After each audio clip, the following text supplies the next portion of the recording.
Believe it or not, baby, tier lists are back. Yo, what is up, guys? And welcome to another Wild Rift video. I hadn't done a tier list for like a whole month because I just didn't really feel like it was necessary. But now the meta changed a lot again. So I made a new tier list. Yone and Gwen came out. Since they came out, I hadn't made a tier list. But before we get into the tier list, just a quick word from the video sponsor. This video is sponsored by the Red Magic 7S Pro. And if you've seen an increase in quality in my videos, this is why. And this phone is amazing. This is truly a gaming phone. It has a 5000 milliamp battery. It lasts really long when you play Wild Rift. And there's this one thing that I really love about the phone, and I really want to take my time to talk about it, which is this right here, fan.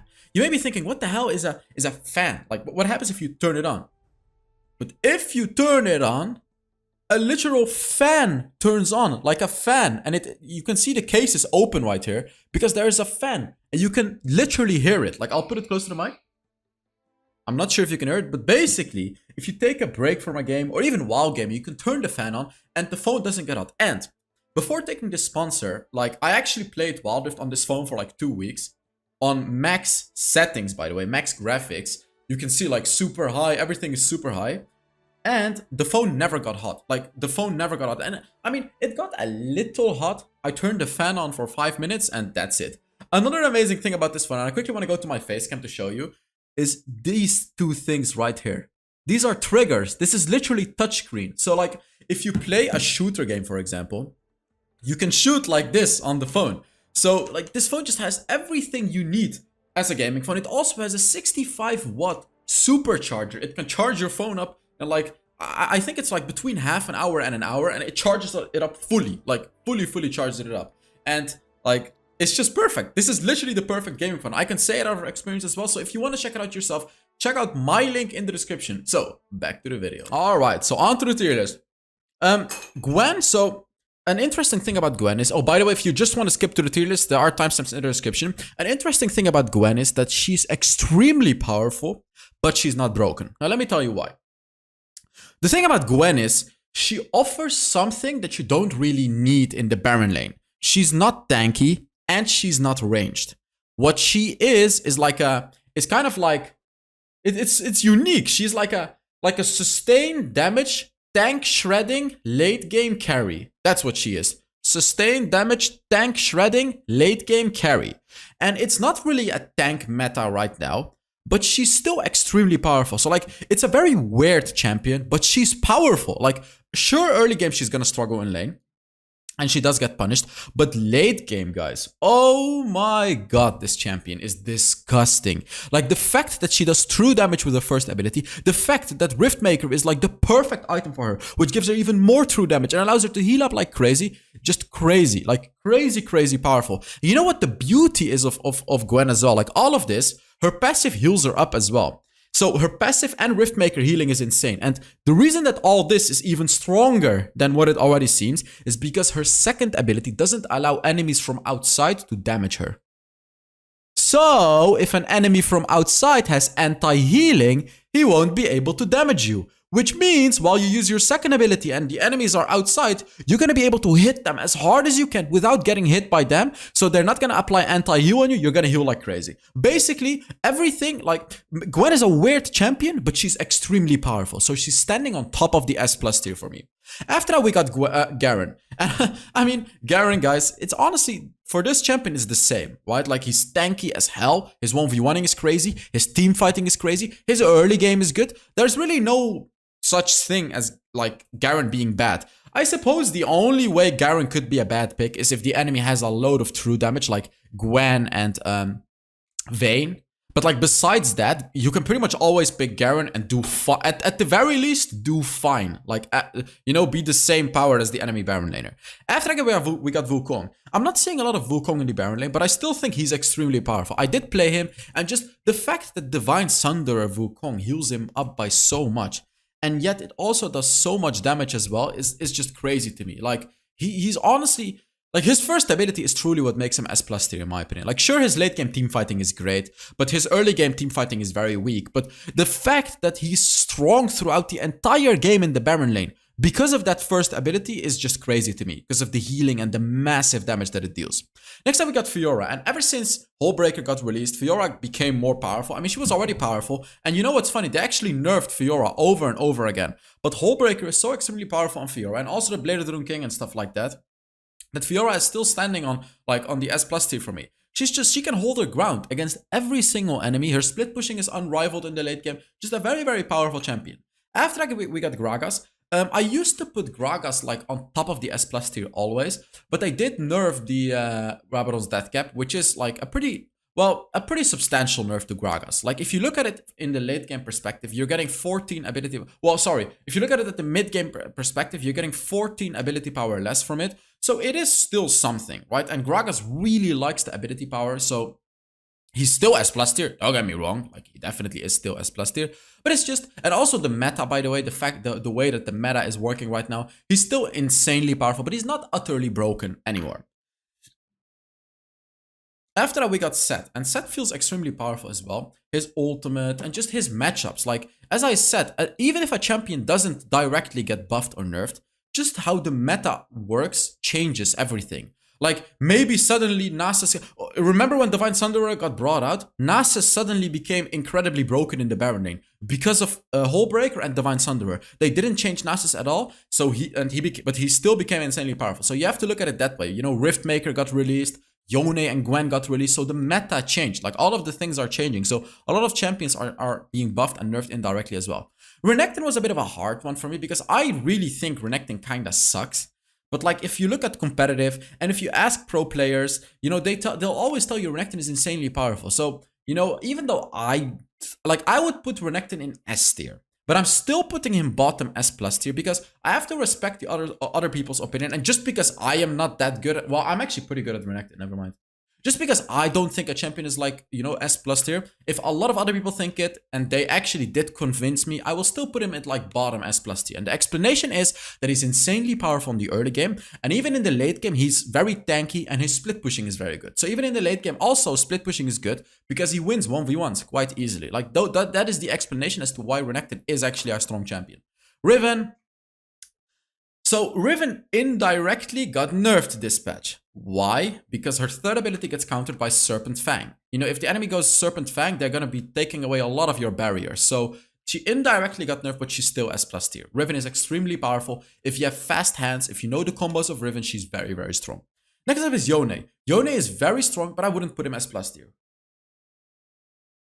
Because he's not tanky, and he's not quite as strong as Fiora in 1v1s. So like, he's very powerful. During teamfights is very powerful, but you really have to make sure you have tanks when you pick Yone in the Baron lane. And even so, it's like, his early game is really not that powerful. He can get bullied in his lane, and he's a very predictable champion with his ultimate and his third ability. So if enemies are very good, they can counterplay it pretty well. But still, he's very powerful. Like, because of the Solari buffs, because of the lethal tempo buffs, it indirectly buffs him, so it makes him very powerful. Next up, we got Irelia, and even though Irelia got nerfed, she's still very, very powerful. I mean, actually, I wouldn't say this powerful. I would put her here. Yeah, behind Malphite and Jax. Like, I wouldn't say she's stronger than these two, but she's still very, very strong. Talking about Malphite, tank Malphite is so powerful still. You can pretty much always pick it. If you hit your ultimate properly, it's very, very strong. And Malphite does very well into a lot of the strong champions, like Fiora, like Wukong, like Riven even. Like Malphite, well, actually not against Riven, but Malphite does very well against those champions because he has a lot of armor.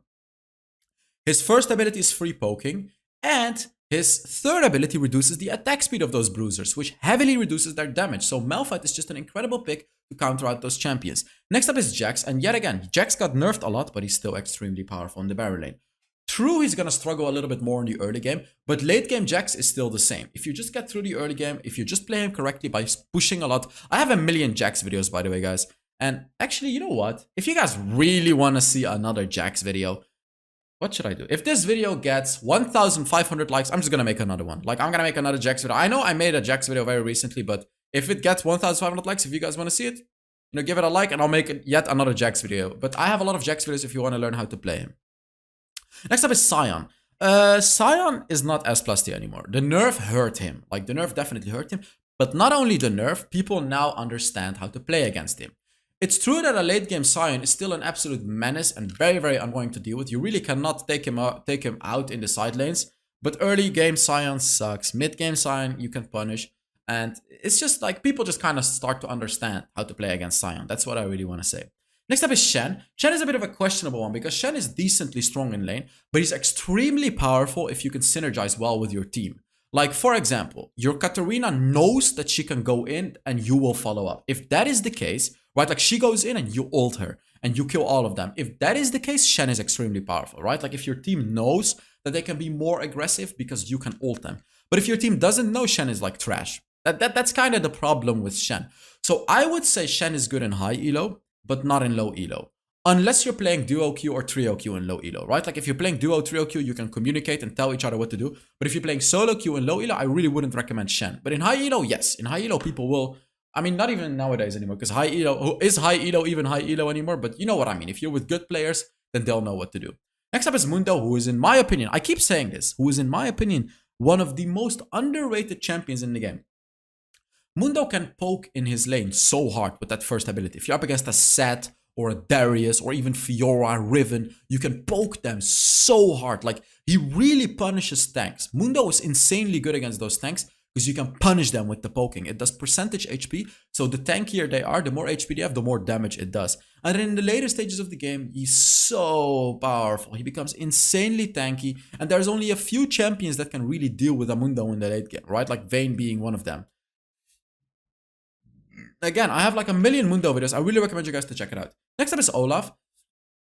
And Olaf is decent in the Baron lane. I wouldn't say like broken or anything, but it's just such a strong champion that he also works in the Baron lane. And next up is Khazadin. This is an interesting one because I never see people play Khazadin in the Baron lane except for this pro player called Sneaky. I also play him in the Baron lane. He's strong. Khazadin in the Baron lane is strong. However, he's squishy, so make sure you have tanks. But the difference is Khazadin actually provides assassination. Late game magic damage assassination, which is like insanely powerful. I would even say unrivaled. Like Khazadin's late game assassination power, actually not unrivaled. Evelyn's assassination power is even more powerful, but you know what I mean. Like he can just keep going. So with Khazadin, maybe I should make a Khazadin Baron lane. Yeah, I should actually make a Khazadin Baron lane video for you guys to really show you how to play it, because it's really different from the mid lane, because you're very likely up against a melee matchup, so you play it completely differently than from the mid lane. I'll probably make a guide for that. Next up, we got our girl Camille. And honestly, Camille was a bit of a sad story, but a deserved story, I would say, because Camille was utterly broken in high elo. So now, in the Baron lane, she's still okay, because the hookshot nerf doesn't really affect her that much in the Baron lane. But still, Camille's so much weaker than before, because she doesn't do the true damage anymore. You know, it's just Camille's just not as strong as she used to be anymore. But she's still okay. Like, don't worry, she's okay. Now, about Darius, I have an interesting thing to say, because is it just me, or does Darius suddenly feel weak? Maybe it's the meta, because like, it just feels like Darius cannot catch up to people anymore. I don't know, like, it just really feels like Darius doesn't fit in the meta anymore. And now that I'm seeing Akali, like, I would put Akali here, actually, like, even above Darius, because Darius honestly doesn't feel that strong to me anymore. That's why I'm putting him on the bottom of the S tier. Next up is Jayce. Jayce is extremely powerful in the early game, but Jayce is not a 1v9 machine, and he's not a tank either. So late game, he's like kind of useless. That's the problem. Well, not useless. He has poking, but late game, he really doesn't provide the same value as any champion that's above him, like at all. Next up is Nautilus, who is really underrated. Nautilus is so powerful early game in his lane, and in the later stages of the game, he provides insane CC for his team as well. So like, sure, he doesn't really provide that much damage, but early game he actually does. Like 1v1ing at level 1, he's extremely powerful. So keep that in mind with Nautilus. I should actually also make a Nautilus video. I've never made a Nautilus video on my YouTube channel. Next up is Pantheon, who is strong in the Baron lane, but you don't really utilize his ultimate a lot in the Baron lane. I would honestly prefer Pantheon to be in the jungle. Like sure, it's still strong, because you can win your lane super easily with Pantheon, don't get me wrong. And you can go to the dragon with your ultimate, I guess, but besides that, like, Pantheon is kind of a jungler, and I just don't really recommend him in the Baron lane in the current meta. Next up is Kennen, who is also pretty powerful. Pretty powerful. The thing with Kennen is that he's a late game champion and like an all-in champion. You all in with this champion, and then it's like, what do you have, right? So he's a very high risk, high reward champion. If you play him properly, if you have good vision control, then Kennen is going to be the champion for you. But if you don't, then playing Kennen is going to be extremely hard for you. Next up is Yasuo, and even with the lethal tempo buffs and the Solari Charge Blade and the Yasuo buffs themselves, I would still rate him A tier in the Baron lane because it just he doesn't feel right in the Baron lane. Yasuo gets countered by bruisers in general, like Garen counters Yasuo. I'm talking about a 1v1 right now. Fiora destroys Yasuo. Wukong destroys Yasuo. Sett is good into Yasuo. Riven does good into Yasuo. You know, all these bruisers, they win against Yasuo. And that is the main reason that I've put him in the A tier, because he just doesn't have good matchups in the Baron lane. Next up is Singed, who's a bit of a questionable one, because Singed got nerfed. Like, I'm trying to I was trying to sugarcoat Singed at some point for myself, because, you know, Riftmaker Singed, blah, blah, blah, but no, Singed got nerfed. Because of the Leandris changed, it's a massive nerf to Singed. Like, absolute massive nerf. I would even say Singed is kinda unplayable, unless you go like full AP Singed now. Because it's just horrible. The Leandris is horrible on Singed now. It doesn't do that much damage anymore. So it's honestly a sad story for Singed, but it is what it is. Like, actually, I would even put, like, you know what? I'm gonna go as far as putting Singed even here. Like, Singed is just such a sad story now that I'm thinking about it. Like, I've tried Singed a few times. Such a sad story. Next up is Teemo, who isn't as much of a sad story. I have a Teemo for you guys. I have a Teemo video for you guys soon. So I'm going to be explaining all of that during the video. You know, there is a new build, a new playstyle, new runes. Everything is new, but I'm not going to spoil it now. There's going to be a Teemo video on my YouTube channel in a few days. You guys are going to see it. Tryndamere is okay. Zed is okay. I'm not going to talk too much about these champions, by the way. You know, Graves is okay. About Nasus, though, I don't really like Nasus anymore because his first ability cooldown got increased. So you're going to be able to get less stacks throughout the game. So it makes him less powerful. And besides that is Kill. The thing about Kill is people don't know how to play it. But more importantly, people don't know how to play with a Kill. So you can be a good Kill player, but no one knows, like, legit, no one knows how to play with a Kill. Like, no one knows that Kill cannot go to the first dragon, right? No one knows that Kill kinda needs help from her jungler, because if she doesn't get help, she gets turret dove and gets killed and gets behind. So if people just knew how to play with a Kill, she would honestly be S tier, but I've put her in the bottom A tier. Alright, on to the jungle tier list. So, for the jungle, I put Wukong in S+ tier, even though I never really see Wukong, which is a very interesting thing to say by me, by the way. Because I just still feel like Wukong is such a solid champion. Just a solid champion. You can always pick him, and really, really powerful as a jungler. He has good ganks, good team fights, good 1v1s, good everything. You can always pick Wukong, and it's always a good champion. After that, we got Lee Sin. And Lee Sin is one of the most powerful early game champions. In the skilled hands, you can demolish the enemy in the early game. You cannot solo carry in the late game, and he's very weak in the late game. But he has so many tools to compensate for that, he's still super powerful. Like, for example, he can secure dragons and barons and rift heralds so easily with his first ability. He can steal it so easily as well. Like, he just provides so much value on all of these other aspects in the game. Next up is Kha'Zix. Kha'Zix did actually get a pretty substantial nerf to his first ability, but I would still say he's very, very powerful. He's just powerful. Like, his isolation damage is very, very good, and it's still the same old Kha'Zix. But he's just not that strong anymore, right? Like, he's just not that strong.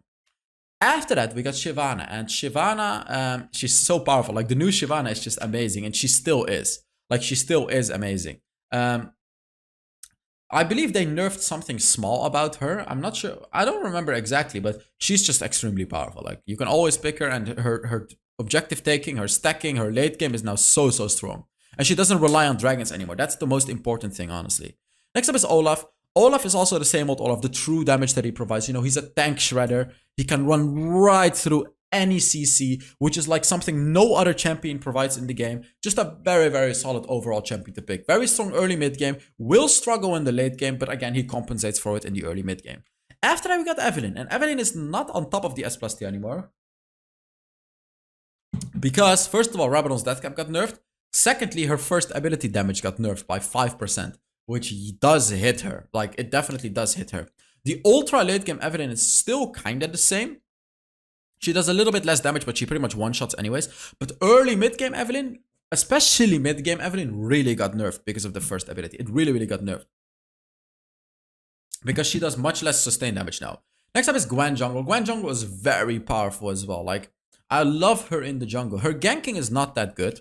But her team fighting, her late game team fighting is through the roof. Like, in the late game, she even has possibilities to like 1v2, 1v3, hell, even 1v4 in some situations. Like, she's so powerful with that ultimate of hers in the later stages of the game. Next up is Morgana. I have a Morgana video. I'm not sure if I've already released it, but I have a Morgana video ready for you guys. Morgana jungle is amazing, like absolutely amazing. And even though Leandris got nerfed, Morgana is, I would say, even more powerful than before. And that is because of Riftmaker. All because of Riftmaker. It's such a good item on Morgana, the Riftmaker. It's absolutely amazing. Because you can scale it up you can stack it up so easily, and then the bonus true damage that you'll do overall in the fight is just amazing for Morgana. Really, really good champion. She has good ganking, good late game, amazing jungle clear, one of the fastest jungle clears in the game. Just honestly a very, very good champion overall. Next up is Riven jungle. Same story as the Baron lane. Riven is just good. Like, she's always gonna be good. In the skilled hands, her team fighting is amazing. Her ganking is not the best, but it's okay, right? Like, her team fighting really compensates for it in the early and mid game. And even in the late game. She's not the most amazing late game champion, but she's good enough to still be, you know, strong in the late game. Next up is Gragas jungle. Very, very strong. Especially if we're talking about full AP Gragas. He clears jungle pretty fast as well. His ganking is really good. And his late game is unbeatable, of course. Next up is Echo jungle, who did get nerfed. They nerfed his jungle clear. Like, they actually nerfed Echo's jungle clear, so he's not as +2 anymore. But he's still very powerful in the jungle. Like, his ganking is good if you play him correctly with his second ability. His late game is, like, pretty much unbeatable. It's so much damage. And his jungle clear is okay. Next up, we got Xin Zhao, who is, like, you know, solid. Just solid. You can pretty much always pick him. His ultimate is really, really good to avoid damage in a team fight. And he has a lot of burst damage as well. Like, he goes into a team fight and instantly ults. He deals a lot of damage. Like, he just instantly does a lot of damage. And he takes out all of the enemies. Like, pushes them away so they can't damage him. Just very, very good. And in the early game, he's an insanely powerful 1v1 champion. He even wins the 1v1 against Lee Sin, believe it or not. That's how powerful of a champion he is in the early game. Next up is Aurelia jungle. It's good. Her jungle clear is not the most amazing, but it's good. Her ganking is okay, but it's the reason that you can play her in the jungle is because Aurelia is just such a disgusting champion, honestly. She just works everywhere.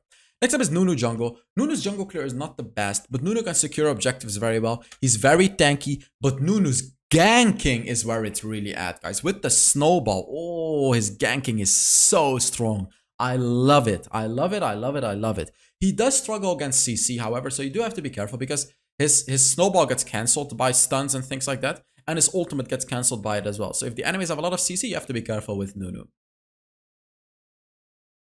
Next up is Vi. Vi is good. Like, if you need that ultimate, if you really need to catch one of the backline champions, or if you really need to cancel out abilities, like against a Katarina or against a Samira, for example, pick the Vi, because she can very easily cancel out those big abilities that need to be cancelled out, right? So that's when you want to be picking Vi, and she does her job very well. She's also very tanky, and her ganking is amazing. She has such good ganking. Another champion who has amazing ganking is Pantheon.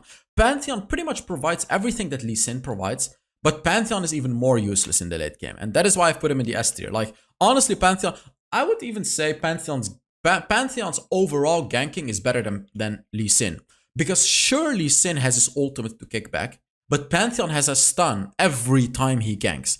Every time he has that stun. So he doesn't have to rely on his ultimate to get free kills. Whereas Lee Sin has to do that sometimes, right? Because Lee Sin cannot always get a kill without his ultimate. So that's the thing about Pantheon. You can get your team ahead as well, like super ahead. But late game Pantheon is so bad. Mundo jungle, super underrated. Just like Mundo in the Baron lane. His jungle clear is okay. His ganking is also surprisingly good. And his 1v1ing is very, very good in the jungle as well. You can just put, like, if you run away from the enemy, just throw your first ability back to them, and you're gonna chunk them down to a low amount of HP, and then you can fight them again. Very, very powerful. Very, very powerful jungler. Fiora jungle is also very good. Her ganking is not the best, but like, it's still Fiora. Like, she's just such a strong champion. You can fight with her really, really well in those jungle skirmishes. Her invading is very, very good. And of course, her late game, you can split push as well. Even though you're a jungler, she's just a very solid champion overall. That's why you can also play her in the jungle. Now, Diana jungle, they buffed her jungle clear very recently, so her jungle clear is a bit better. If you need some magic damage in your team and you want to have like a very strong magic damage instead of an assassin or something, and if Gwen is banned, you can pick Diana. Diana is also very good. Late game, she's very strong. And her jungle clear is pretty good. Now, Rammus is insanely underrated. I made a Rammus video very, very recently. Rammus's ganking is so unbelievably good. He's insanely fast. Enemies cannot escape from him. And even in the late game, he's such a big tank. If you pick him in the correct draft, which means that the enemy doesn't have like major ability power damage, like Ziggs or Orianna or something. If they have like heavy attack damage champion and attack speed based champions, that's where you pick Rammus and just destroy them. Because all you have to do is use your second ability, which doubles your armor, and they're never gonna kill you. And you're even gonna do damage to them. So like that's the beauty of Rammus. And he also wins 1v1s against a lot of ADCs in the later stages of the game. Who else do I want to talk about? Master Yi. Master Yi is good. Like, I hate to say it, but Master Yi is genuinely good in the jungle. Sion jungle, not the most amazing, but he can get his stacks very, very easily. And he can become very tanky in the later stages of the game just by taking his jungle. Now, Camille jungle is where it did get nerfed. Like, Camille jungle did get nerfed because her hookshot cooldown is going to be much, much longer. And, of course, she got overall nerfs everywhere else as well. So Camille jungle, I really don't recommend it anymore. Like, it's just really not that good anymore. I mean, if you're really good at Camille, go for it, champ. But I just don't really recommend it. And what else do I want to talk about? Fizz, meh. His jungle clear just kept getting nerfed. You know, they made him a good jungler, I remember. But then they just kept nerfing it. And now it's like at a point where you don't really want to be playing it anymore. Amumu jungle. I mean, honestly, a little bit underrated, but still. I like... He's playable. He's playable, and that is why I've put him in the A tier, but he's just not that good. And a champion that is not really playable in the jungle anymore is Jax, so don't play Jax. Like, his jungle clear is so slow now, you just never want to pick him anymore. Alright, on to the mid lane. So, hey, interesting, I didn't put anything in the B tier or in the C tier.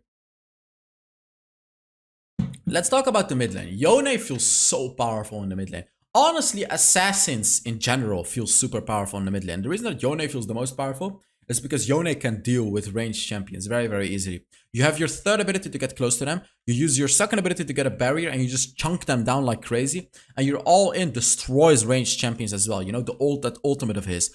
I have not really been practicing Yone. I've only played one game of Yone, which I absolutely hard carried, by the way, so I may actually make a Yone video soon. But Yone is just extremely powerful in the mid lane. His solo carry potential is also very, very good. Another champion that has that as well is Khazad. Like, sure, Khazad's early game is weak, but once you get to level 5, you can start to play a little bit more aggressive. And then level 9, level 13, oh, he becomes so strong. As long as you're not too far behind and you have a few items in your pocket, you're gonna destroy the enemy backline. And it has so little counter. Like, the way Khazad is played, if you play it correctly, it has so little counter. Next up is Yasuo in the mid lane. Also, because of the buffs to all of the things that he uses, he's extremely powerful in the mid lane. And he fits much better in the mid lane than in the Baron lane. Because in the mid lane, he's going to be up against those squishy ranged champions. And he has his shield to deal with them. Whereas in the Baron lane, he would be dealing with those chunky bruisers, which he really doesn't like. Yasuo doesn't like that. Next up is Ahri. And even though Ahri actually got nerfed, she's extremely powerful in the mid lane. You can push out lanes so easily. And you can rotate to your teammates, help them out in the early game, and just really demolish the enemy early game. Like, you can keep on ganking like crazy. That's the way you have to play with Ahri. And that's what makes her actually such a strong champion in the mid lane. Next up is Diana. Diana is also very good in the mid lane because you can play her safe. And then once you get to level 5, her ultimate is such a strong team fighting tool. And in this patch, it's still extremely powerful. Orianna, which is one of my favorite mid lane champions, I keep saying it. She's always a good pick. It really doesn't matter what the enemy picks. She's always a good pick. And she's always going to do insane damage in the late game. She's also a 1v9 champion. So if your team is utter trash and you reach the late game with Orianna, you can still hard carry the game. That's the beauty of this champion. Another champion you can hard carry the game with is Katarina. I hate Katarina, but I still gotta put her in the S+ tier because she deserves it. Funnily enough, Katarina keeps getting nerfed and nerfed and nerfed, but she's still S+ tier. And I feel like just Katarina players are so good at the champions that it's like so infuriating to play against them because they are gonna outplay you. She has such an insane kit with insane outplaying potential, and people are making use of it. Like, people got so good at Katarina. The reason that they got so good at Katarina is because there was a moment where she was super broken. So everyone started learning Katarina, and now there are so many players that are extremely good at Katarina. And she is just very, very good. But I want to warn you, Katarina is not good if you don't really know what you're doing. It's not like a champion that you can very easily get into, like Ahri or Diana or something. No, Katarina takes practice, like a lot of practice. Irelia, I don't even want to talk about Irelia anymore. I already mentioned it during the Baron and Jungle tier list. Akali mid lane feels very, very good. Her assassination potential is insanely good. Sure, she struggles up until level 5, but after level 5, she's very powerful. And late game, Akali is stronger than ever now because of the Rift Maker too. You use your ultimate to go in, you hit a few abilities, and then the second charge of your ultimate, which already deals an insane amount of damage, is now gonna deal 9% more damage, and it's gonna be true damage, which is crazy, which is absolutely crazy. Just, it bombs the enemy, it throws a bomb on the enemy, a true damage bomb, and not that many champions can deal with that bomb. Next up is Pyke in the mid lane. I made a Pyke video. Yeah, I made a Pyke video very recently. I played him in the support role, but you can play Pyke in the mid lane too. Let me actually fix my camera real quick. Pyke mid lane is actually very, very powerful, and I don't actually see that many people play it, but it is so strong. Like, if you're good at Pyke and play him in the mid lane and you're able to hit a lot of hooks, he's so strong. And the only weakness Pyke really has is his late game. But you can snowball so unbelievably hard that you're pretty much going to have 5 items when the enemies are sitting on 3 items. And of course, then it really doesn't matter what they do. You're going to destroy them, right? Next up is Akshan. And Akshan is a bit of a hard champion to rate. Because, like, a lot of games he's very good, but some games he feels useless. Like, if the enemies have champions that can very easily dive you and kill you, and if the enemies are smart and kill you first, you're never going to make use of his passive. But if the enemies are not that smart and they kill your teammates and then you kill them and revive your teammates, you know, that's the beauty of Akshan. So if you know how to position yourself properly, I have a million Akshan videos as well if you want to learn him. He's a very fun champion and a very strong champion if you play him correctly. His laning is really strong. Like, you can really bully the enemies super hard because of his double attack passive. Next up is Zed. With the ultimate changes, Zed became stronger because you want to have your ultimate on a very low cooldown when you play Zed. Because the one problem Zed used to have was late game stasis, right? Like, you would use your ultimate on Zed and the enemy would just use stasis enchant. And then you would have to wait for a pretty long cooldown until you had your ultimate back. Now, the ultimate cooldown in the late game is like 20 seconds. Literally 20 seconds. So, it's just crazy. It's mind-blowing how Zed can do that. Like, late game, you just use your ultimate, enemy stasis, and then 20 seconds later, you use your ultimate again. So that is honestly the reason that I've put Zed in the S tier. Mid, like, he does fine in his lane. His ganking is extremely powerful in the early game. But like, as I said, the only problem he used to have was the late game. But now he's also fine in the late game. Next up is Twisted Fate. And Twisted Fate is just strong overall. It's really the same as before. Like, Twisted Fate is just very, very good.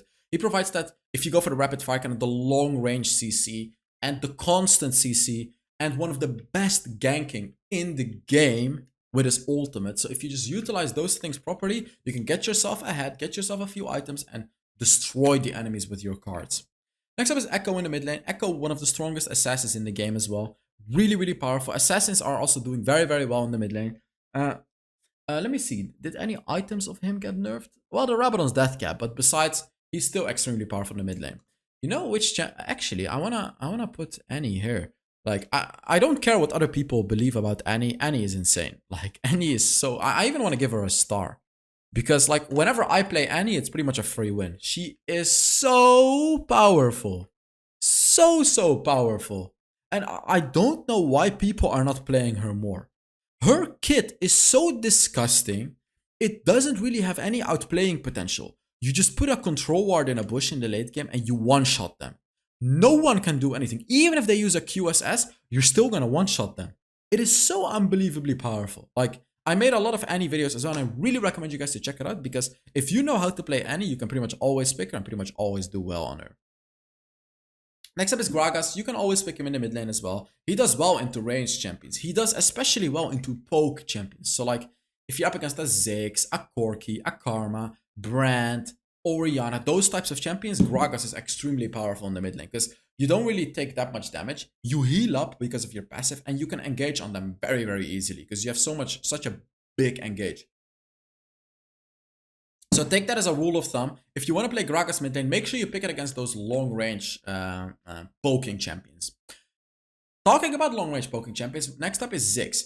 Ziggs is a bit questionable because he is a strong champion, but just this meta really doesn't like Ziggs because all of these assassins, they're gonna destroy Ziggs. Like, you know, you have Diana, you have Ahri, you have Yone, you know, you have all the... Actually, Ziggs does well into Yone, sorry, but you have Yasuo, you have Pyke, all these champions just can easily kill Ziggs. So He's a very strong champion overall, but it's very dangerous in this patch to pick him.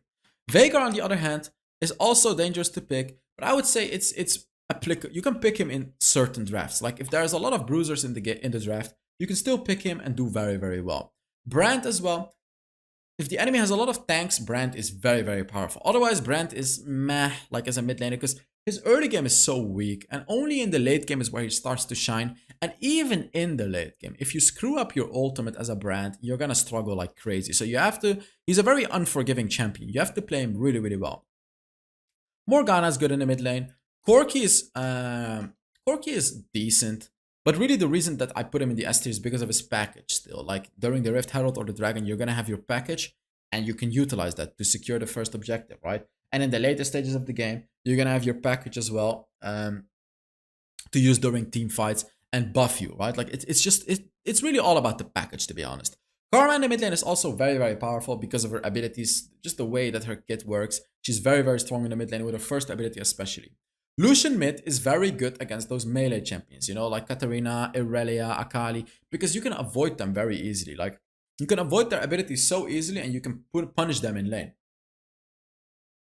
Next up is Galio, who's a very situational champion. You only really want to pick Galio if the enemy has like a mage assassin, you know, like Khazadin, Diana, Akali, Katarina, Fizz, Echo. If they have those types of champions, Galio is going to destroy them. Like, that's also a rule of thumb. If the enemy picks one of those mage assassins, especially if the enemy has two of these assassins. So if they have Evelynn jungle as well, Galio is kind of a free win. Like, they're never going to kill you in the late game and you just hard counter them. It's crazy how hard Galio counters them. Now, Lux is good. I wouldn't say amazing because Lux is better if you have like an Ashe with you or something. But Lux is definitely good. Like if you hit your root, early game it's good. In the late game, if you hit your root, it's pretty much an instant kill. And even in the late game, her second ability is extremely powerful. You know, the shielding that it provides to her and her team is very, very strong. Fizz, on the other hand, is one of the weaker assassins. I really wouldn't recommend him in the mid lane. And Kill, I would prefer Kill in the mid lane than in the Baron lane. Because in the mid lane, your jungler is going to be closer to you, so your jungler can help you more. Because in the Baron lane, very likely you're going to be left alone to rot, and you are going to rot under your turret. But in the mid lane, as I said, it's much better, because even though the enemy jungler is likely going to be there more, your jungler is as well, so he's going to help you, right? And then all the champions below, you know, Samira, Aurelion Sol, Singed, Seraphine, blah, blah, blah. You can play them in the mid lane, but I really don't recommend it. They're not that powerful in the mid lane. I honestly wonder about Aurelion Sol, however, because like, how about Riftmaker Aurelion Sol? I'm gonna be honest with you guys, I have not tried it, and I have not seen it because no one plays Aurelion Sol.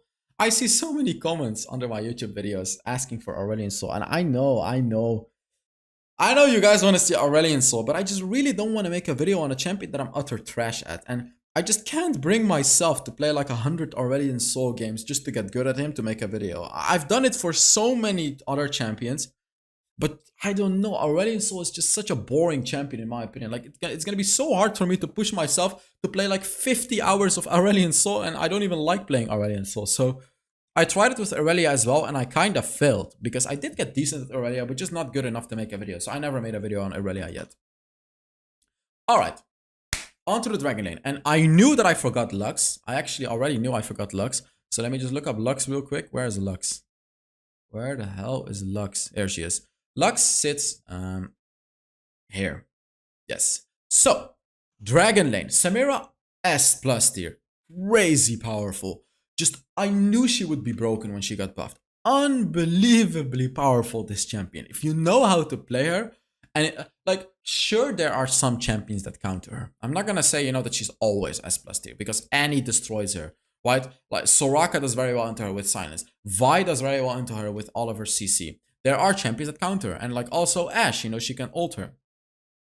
But if you can avoid that CC, if you pick her into the right drafts, she's unbeatable. She's unbeatable. And if you pick her with CC champions in your team as well, you know, like the Thresh or Blitzcrank or anything like that, or even Alistar, you're gonna win lane as well. And late game, Samira is one of the strongest champions in the game. So Samira is just extremely powerful right now. Extremely powerful. Just because of that ultimate of hers. Because it also gives you movement speed. You can catch up to anyone because you're so fast. The tiers, you know, when you get to the tiers. Next up is Lucian. Lucian is very strong in the early game. And even in the late game, he's very strong. the way that Lucian used to work is that he was strong in the early mid game, but he fell off a little bit in the late game, but he doesn't fall off anymore. I'm not sure what changed, but all of the items, Solari Charge Blade buff as well buffs him too, of course. So Lucian is just super powerful right now. I should probably make a new Lucian video as well, actually, now that I'm thinking about it. Because Lucian is so strong. He's super mobile in the late game. Not only mobile, but also fast because of his second ability. It gives him movement speed. And then also he has that ultimate of his, which can just do so much damage from a long range. Now, talking about a champion that does not have a long range is Vayne. But yet Vayne is still sitting in the S plus tier because this is also one of those champions that can just 1v9. 1v9 like easily. Because Vayne does true damage. She chunks down anyone from 100% to 0 like it's nothing. Literally anyone. It doesn't matter how much armor you have. And it even doesn't matter how much HP you have. Because her second ability does percentage true damage. So armor doesn't matter and HP doesn't really matter that much either. Because it does percentage true damage. So that's the thing about Vayne. She will chunk down anyone and her ultimate gets extended when she gets a kill or a assist. It makes her invisible, it gives her bonus attack damage, she has everything, guys. And then just when you think you can catch her, she's gonna push you into the wall with her stupid third ability, and then her lethal tempo is fully stacked and she just one-shots you in that wall. That's the story of Vayne. If you play Vayne correctly, broken, especially with an enchanter. Especially with an enchanter support. Next up is Ezreal. The thing about Ezreal is, he's very powerful. Like late game, he's uncatchable. That's the whole thing about Ezreal. If you play him properly with his third ability and flash and stasis, he's gonna be really hard to kill. Early game, you can punish him because he can get ganked and get destroyed. But as I said, late game, he's so powerful. You also build Blade of the Rune King on him, so he keeps healing up. And the thing about Ezreal is he just keeps poking you. He keeps shooting that first ability, and you're not able to dodge all of them. So he is gonna be able to hit you or your teammates. And the funny thing is, even if he hits a tank, he still does a lot of damage with his first ability. It's not like someone can body block it. I mean, sure, you can body block it, but if you keep body blocking it, you're gonna take an insane amount of damage from it. Even though he has a Trinity Force. So that's the thing with Ezreal. He just does so much upfront damage. There's no real tank that can stop Ezreal. And no real engage that can stop Ezreal either. Because he's just gonna use his third ability to disengage. Because if a Blitzcrank hooks Ezreal, Ezreal can literally dash out of it. If an Alistar engages on Ezreal, Ezreal can dash out of it. That's the thing with Ezreal. You can't stop him. You cannot stop a good Ezreal player.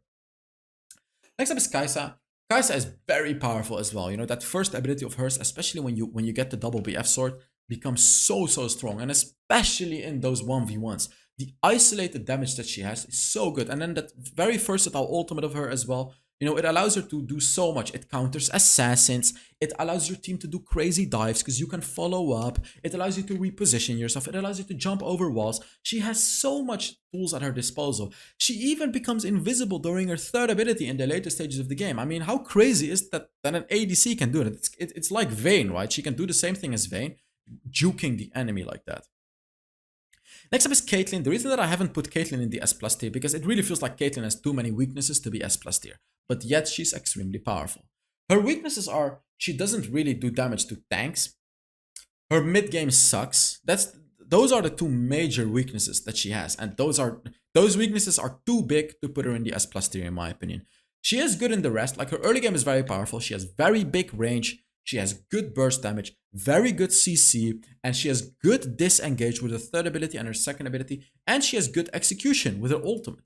But just the fact that she cannot shred through a tank by herself, and the fact that it feels like she does 0 damage in the mid game makes her an S tier champion and not an S plus tier champion. Super late game, however, she's very strong against squishies, but as I said, she's just still not gonna get through those tanks. A champion that will get through tanks is Tristana. Tristana sucks early game. She doesn't have any range. She will get booted like crazy. That's just what it is with Tristana. But Tristana's turret pushing is very fast. Tristana's lane pushing is very fast. And Tristana's late game is almost unrivaled. Because the range that you get then, I think it's even bigger than Caitlyn's range when you reach level 15. Because like that's where the power of Tristana comes from. But to reach that point of the game, of course you have to get there, right? Like that's the whole thing with Tristana. So she did get nerfed, right? Like she used to, I used to put her in S plus tier, but not anymore. Still extremely powerful, don't get me wrong, still extremely powerful, but I would say S tier. Next up is Jinx, and Jinx is just, I don't know what to say about Jinx, to be honest. she's strong, but you know, you have the Morganas that are running through everything. You have the Lee Sins that are gonna be diving you. You have the Samiras that are gonna be destroying you. I don't know. Like Jinx is still strong. Don't get me wrong, especially with an enchanter, but definitely not S plus tier. Definitely not. You cannot compare Jinx to like anyone from the S plus tier. Zaya as well, right? Like sure she's good. Zaya is very good into champions that like to hard dive or like you know, again, if you're against a Vi or a Camille or Evelyn or things like that, you can just use your Zaya ultimate to dodge out all of that stuff and you'll do fine. But if you're up against any other normal champions that don't have these all-in type of engages, then the problem of Zaya's ultimate is it's really not going to do that much for you. But she's still strong. Like, she's still strong. Ashe as well, in the ADC role, sure, she's actually stronger than people think, by the way. Like, I have a lot of Ashe videos. I actually have a lot of different Ashe playstyles. I even have an Ashe support video coming soon for you guys. So, like, Ashe can be played in a lot of different ways. But the Dragon Lane way is not my favorite way. It's strong, that's why she's in the S tier, but it's just not that strong. It's really not as strong as like the S plus tier champions. Next up is Varus. He has very good wave clear. He can keep up with the APC wave clears, and he has really good poking. Ability power Varus is also good into tanks, but again, S tier, just not S plus tier. It's not broken or anything. And lethality Varus is just not that good anymore. They really nerfed lethality Varus or AD Varus in general, to be honest. So like if you play Varus, I do recommend AP Varus. I should maybe make a new AP Varus video actually, now that I'm thinking about it. There's so many videos that I need to make still, but also so many videos that are yet to be made, like that are ready. Lux in the Dragon Lane is same story as the mid lane, but in the Dragon Lane, it can work a bit better. If you have a Lux and then an Ashe support or like an Alistar support or like any support that has CC, Lux is very, very strong because you can follow up with your CC. Like, let's say Alistar goes in, you follow up with your root, then your third ability, your ultimate, and you use your second ability to make your frontline tanky. Like, that's the whole idea of Lux. In the lane, she's very, very good. She has very good wave clear as well. And of course, she has that cross-map ultimate. You can ult anyone across the map and help anyone whenever. And in the later stages of the game, the ultimate has a very low cooldown too. So that's why Lux is just a very solid champion. Don't pick Lux against like super mobile champions like the Lucian, because you're never going to hit a Lucian. Or against a Vayne. You're never, ever going to hit a good Vayne player. So only pick Lux against those types of champions that are not mobile. Like Draven, for example. You can easily hit a Draven, you know, or like a Misfortune. Like Lux destroys Misfortune against those types of champions. Ziggs in the Dragon Lane, I mean, boring, but it's good. Draven is a bit of a rough one because a very what's that? It's a hair.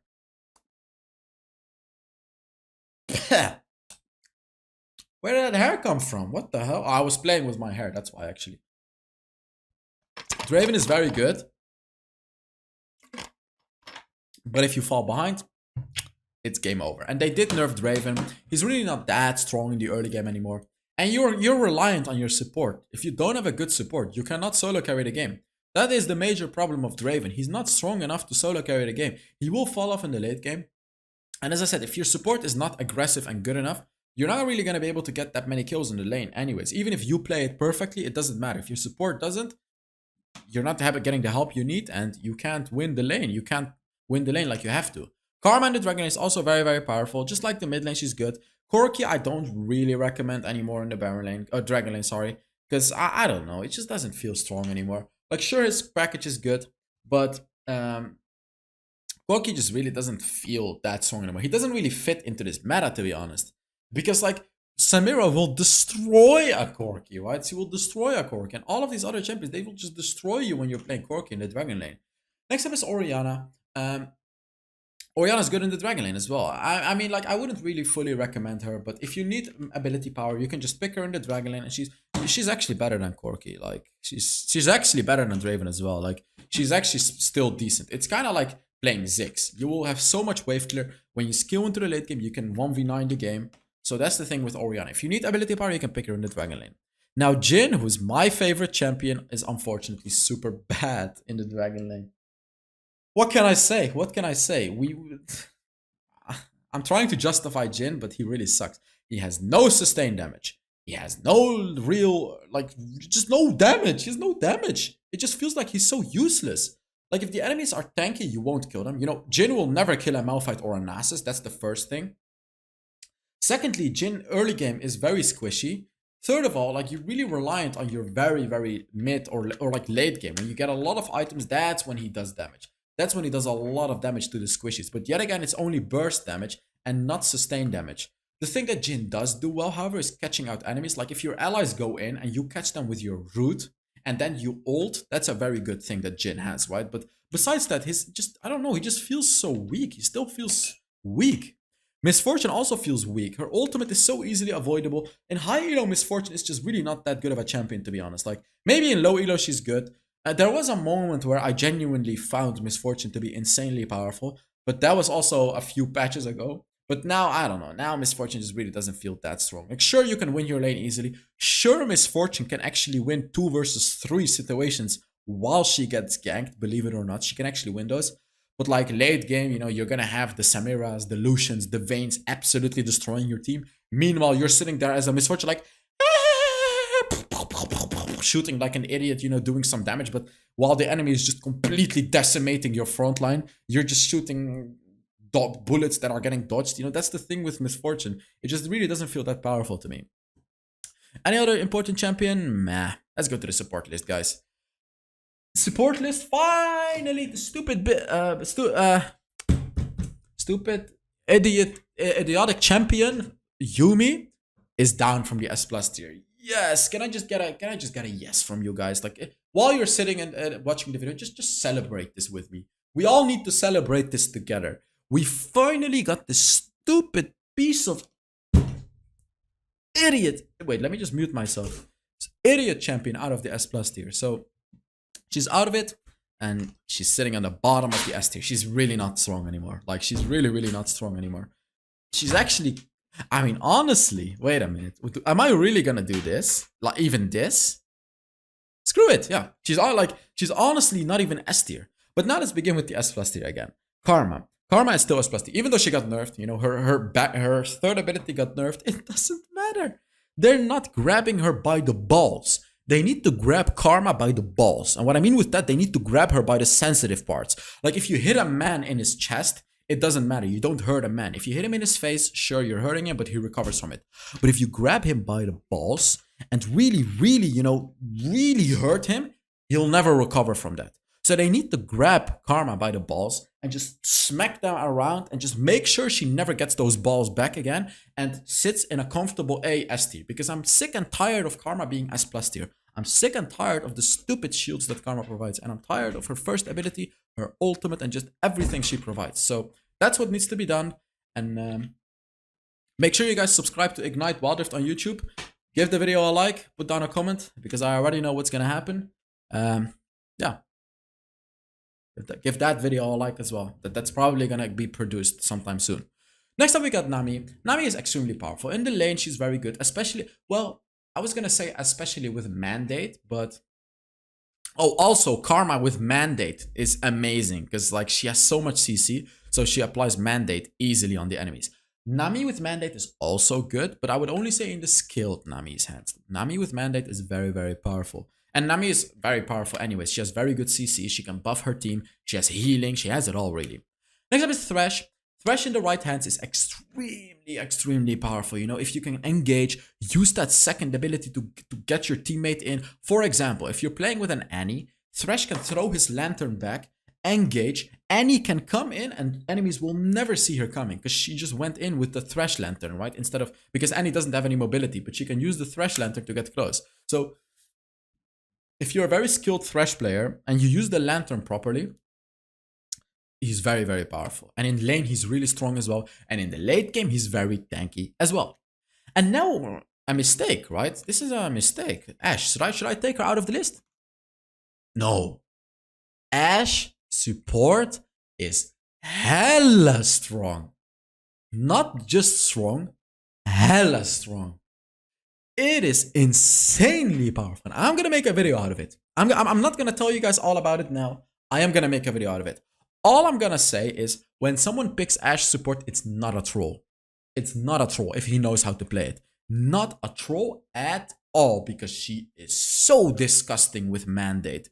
Oh my god. Again, I'm gonna make a video on it. I'm not gonna talk too much about it. I'm just gonna make a video about it. So, by the way, guys, I wanna test something. I'm gonna ask you guys to subscribe. I never do that in my videos, but make sure, actually it's 53 minutes into the video. How does it make any sense to ask people how to subscribe now? Wow. I've been a YouTuber for years and I ask, wow. And I make this stupid move. Unbelievable. Well, never mind. Don't subscribe.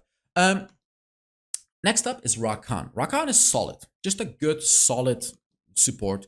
Always a good pick. Has very, very good all-in potential. And he can save his teams very, very well. Pyke in the support is also very, very powerful. The thing is, of course, when you play Pyke, you are filling in something that you don't really need normally because you don't have a tank and you don't have an enchanter. You will add like another assassin to your team.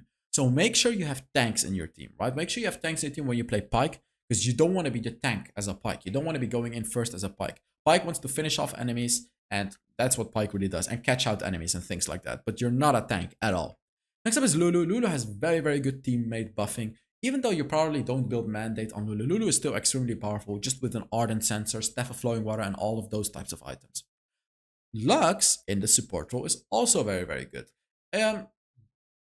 No, she's not that good though. I mean, like sometimes when I make these lists, after reviewing them and talking about champions, I disagree with myself because Lux is really not stronger than Alistar, Janna, and Sona. But she is still strong. Like I still stand with my words. She's a very strong support champion. You know, her CC is great. Her second, you'll fully upgrade her second ability as a support, by the way. Unless you go full AP, which I always do, but I don't really recommend it to everyone. But yeah, Lux support is just solid. Next up is Alistar. Very, very good tank. Very good engager, especially if you're playing him with a Samira or a Draven or a Vayne or a Jhin. You know, his engage is very, very good. Enemies can follow up super, super well with Alistar. So he has very good synergies. Next up is Janna, especially Janna with the Protect enchant. Her third ability, shielding, is going to be like half of your HP. It's crazy. Absolutely crazy. And just Janna in general is already super powerful. And Mandate as well. Janna with Mandate is so strong. As if her second ability didn't do enough damage already. Now you have a Mandate on top of it. And her Tornado and her ultimate applies Mandate too. It's just crazy, honestly. Next up is Sona. And oh baby, guys. Sona, I decided to not upload the Sona video that I was talking about. The 3 versus 5 Sona video. Because I don't know. Even though my idiot teammate that went AFK was an absolute idiot, I was just kind of too toxic. Like, I don't know. It was a little too much. Like, I was really insulting him. He deserved it, but I don't know. I just don't want to bring out that video because it doesn't really give a good example to the viewers. Like, I've had this happen before where I trash talked someone and it was a riot death and then my viewers went ham. So I just don't want to do that. Even though it was a good video, I'm gonna take the L and not upload it. But I'm gonna be bringing you guys another Sona video. Don't worry. All my Sona videos are bangers.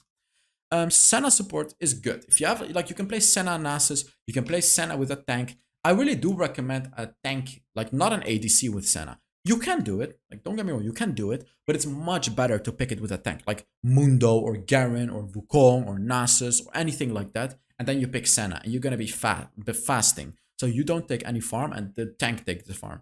I really recommend that because if you play 2 ADCs, it's a bit too much of it, right? Like, because you're gonna be struggling, you're not gonna be tanky, and I don't know, if you're up against an Alistar or something, that Alistar is going to be turret diving your ass and you just can't do anything about it because both of you are going to be squishy.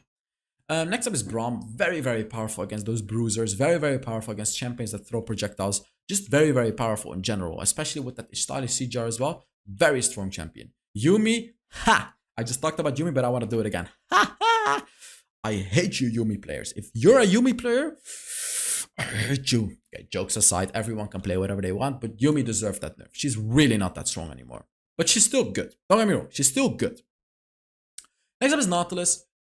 I mean, Nautilus is good, but I don't know. It just he really doesn't feel that good to me. He's like, his kit sounds very, very powerful, but it's really not as powerful as you would think. Like, it's really not that powerful. Leona is really good actually as well. Like, don't get me wrong, A-tier champions are also good. Like, it's not like if a champion is A-tier, he's trash, right? Like, don't get me wrong, they're still good. Leona is good because she's very tanky. She can stun the enemies from such a long distance, and the stun duration is insane. The ultimate stun duration, I believe, is like 1.75 seconds or something. And then we have Blitzcrank.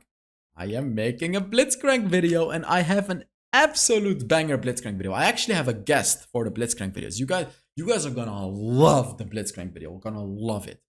I won't say too much about Blitzcrank because I'm making a Blitzcrank video in a few days, so make sure you watch that one. Gragas support is good. Seraphine support is only good if you're up against a lot of melee champions. Soraka, I mean, Soraka is good, like A tier good, but I mean, she's better than this though. Like she's definitely better than Seraphine and Gragas. So I would put Soraka here, and then Morgana support, Jarvan, whatever. These you don't really want to be picking these types of champions. I want to be dragging this video out to 1 hour because that looks so much cleaner. 58 minutes is kind of ugly, so I'm going to be talking about some of the other supports as well. So Jarvan support, the reason that Jarvan can be played as a support, believe it or not, is because of his third ability. His third ability, like when you put down his third ability, the flag gives you and your ally attack speed. And yes, in a team fight, it gives everyone attack speed.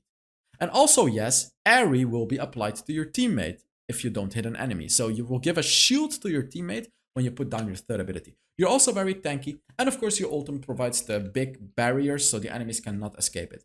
Galio's support is also more powerful than you think. With the Istali Sea Jar and the Deadman's Plate, Abyssal Mask, those types of items. The beauty of Galio is, even if you play full support, his first ability still does quite a lot of damage, especially against tanks, because it does percentage HP damage. It's like 8% or something. So like against tanks in the late game, it does a decent amount of damage. And even against squishies, it still does a decent amount of damage.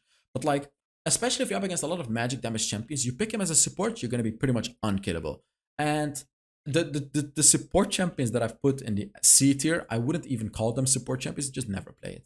Never play any support, never play Amumu support. I did see Amumu support in competitive, but don't play it in ranked. Shan and Kill, just don't play these champions. Don't you dare. Malphite support, however, I've tried full AP Malphite support before. It was really fun, but it's just really hard to get fed as a Malphite support. Pantheon support is good if you want to be aggressive. I want to end the video exactly at 1 hour. So I will see you guys in the next Wilder video. Wait, 58, 59, 1 hour.